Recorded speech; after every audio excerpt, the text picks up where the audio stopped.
Now, what may be the most remarkable coming out event we've ever seen. A little girl is unable to speak a word or connect to the world around her in any way. Or so everyone thought, until she turned 11 and suddenly something remarkable happened. ABC's John McKenzie has the story of a girl breaking out of her own body.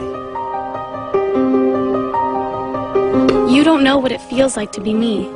When you can't sit still because your legs feel like they're on fire, or it feels like 100 ants are crawling up your arms.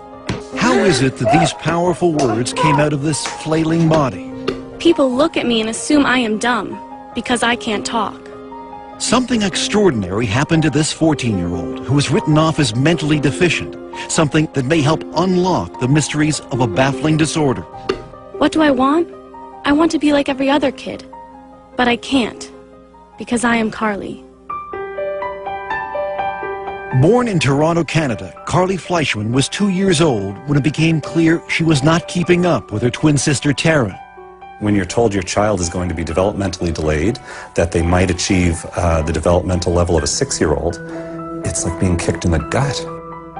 When Arthur Fleischman and his wife Tammy learned the diagnosis was autism, they expected the worst, that the twins were headed in different directions. And how bad did it get for Carly, those first few years? Awful. Part of her delays prevented her from walking, from sitting up. It was clear that Carly, like most autistic children, was lost in her own world, perpetually swimming underwater. And all the doctors would say, you're the parent. You should do as much as you feel you need to do for this kid. Carly, stand up. The Fleischmans were on their own. Experts told them that early intervention was critical. You use your fork. So ever since Carly was 3, her therapy has been intensive, unrelenting. This took about 40 to 60 hours a week of one-to-one therapy. She always had about 3 to 4 therapists working with her. And if you're not getting results with one approach, you move on and you try something else. You didn't give up. You pushed Carly. When you look in Carly's eyes, you can see an innate intelligence. So we never gave up. We never gave up. But if there was intelligence, Carly's ceaseless rocking, flailing arms, and tantrums hid any trace of it. Worse, she couldn't speak, not a word. I did not have any expectation that she would have a fluent form of communication. Dr. Nicole Walton-Allen is a clinical psychologist who led Carly's therapy program. Her profile was that of a child who was severely autistic and more than likely moderately mentally retarded. And did you ever think about institutionalizing her? We had friends saying, you know, you've been plugging away, spending thousands of dollars on therapy. You're not really seeing the progress. So, of course, you start thinking about, should she be in a group home? But you decided against it. I could never do it. Could never do it. How can you give up your kid? Despite thousands of hours of therapy over months and years, Carly's progress was excruciatingly slow. That is until one day 3 years ago when Carly was 11. She ran to a computer for the first time, and what happened next was a breakthrough so profound it would finally pierce Carly's silent, secret world. And she was quite distressed, and she starts to spell H-U-R, and it was like T, hurt. And then a little bit later on, she spells H-E-L, and we kind of pushed her to finish, and she puts P, so she spells help. Afterwards, she sort of got up, went behind the couch, and she threw up. Barbara Fenton Nash is one of Carly's longtime therapists. So what did this tell you? It told us that there was a lot more going on there than we knew, and to us that was a breakthrough moment because we hadn't specifically taught her the words. And at first we didn't believe it. Knowing this child for 10 years and never seeing her write a thing, of course you're going to be skeptical. Everyone was, including her other therapists, who were now desperate to see proof. But Carly refused to type, exhibiting the same hysterical behavior that led experts to label her as mentally retarded. She would strip off her clothes. She would go into the bathroom and she would engage in fecal smearing. So the typing was great, but no one could see it. What was needed was some tough love. If Carly wanted something, she would have to type for it. First type, and then you get. Let's go. Oh, she had to work for it. If she wanted information, if she wanted to go somewhere, she had to type by herself. Finally, several months later, Carly began to type for others. She started to realize that by communicating, she had power over her environment.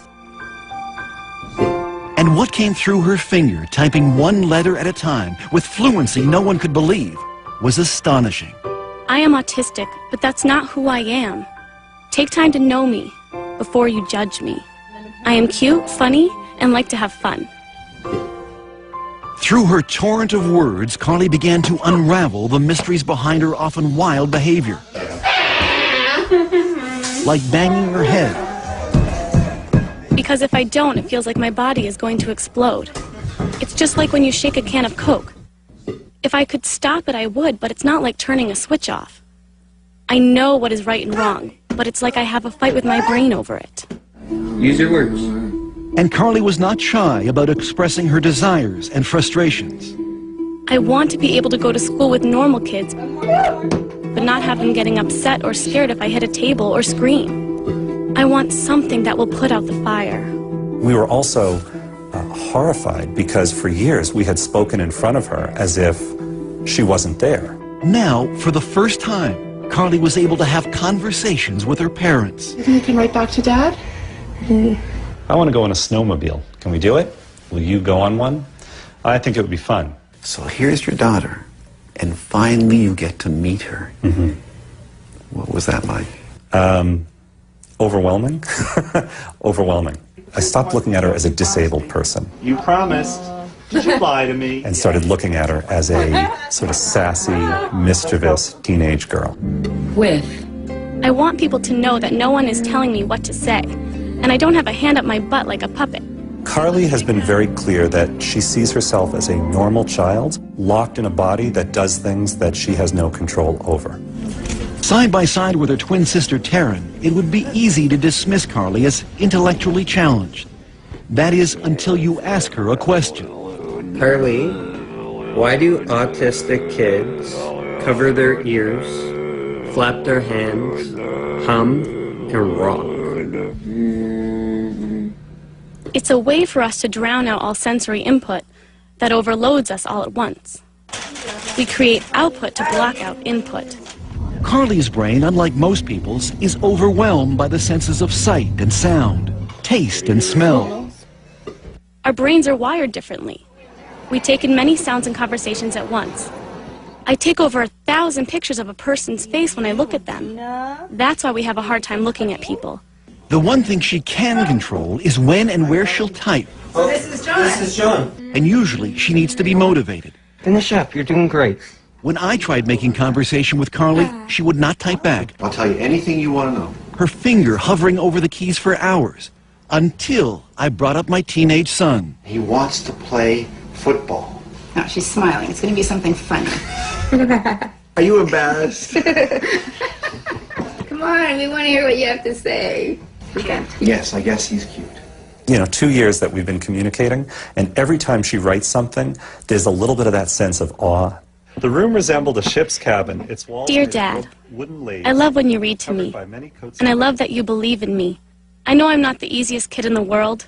Give me a kiss. However, you are always there for me, holding my hand and picking me up. I love you. I'll go through many sleepless nights to hear that. I'll spend every penny we have to hear that. Was there one writing in particular that left a lump in your throat? In this writing where she says, "You've never been in my body. I wish for one day you could be in my body."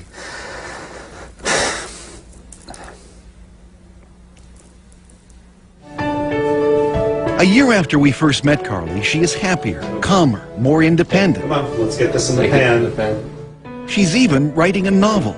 I think that humankind is just oblivious to things that have been around for many years. She also has her own internet blog and twitters regularly, answering questions from people all over North America. I think Carly knows that she now has a voice that can help other kids. Now she looks at herself as someone who can make a mark on the world. And that's got to be life-changing. What do you hope for Carly now? I want her to be happy. I want her to have dreams and goals and accomplish those goals in spite of her challenges. I think the only thing I can say is don't give up. Your inner voice will find its way out. Mine did.